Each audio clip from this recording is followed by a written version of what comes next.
Paano natin makikilala naman ang mga tunay na sa Diyos o mga tunay na tagapangaral?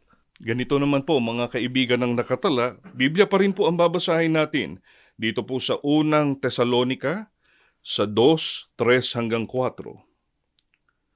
Ang pangangaral nami hindi udyok ng kamalian, ng kahalayan o ng hangad na manlinlang.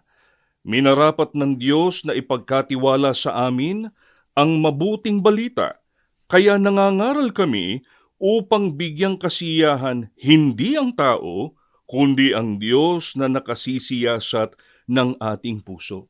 Mga kaibigan, sana napansin po ninyo yung malaking kaibahan ng tunay na mangangaral mula sa ating Panginoong Diyos at ng mga bulaang propeta. Kanina nga po, kapatid na Israel, binanggit ninyo, yung mga bulaang propeta, ang ipangangaral nila kung ano po yung gustong marinig ng tao. Pero yung mga tunay na mangangaral, galing po sa ating Panginoong Diyos, sila po nangangaral upang bigyang kasiyahan ang ating Panginoong Diyos. Kaya mga kaibigan at mga kababayan, yung argumento at sinasabi po ng iba na lahat daw ng relihiyon ay sa Diyos kasi lahat naman daw ng mga tagapangaral ay instrumento o kasangkapan ng Diyos para ang tao ay maging sa Diyos o maging maka-Diyos, hindi po yon sinasang-ayunan ng banal na kasulatan. Hindi po yon ang katotohanan.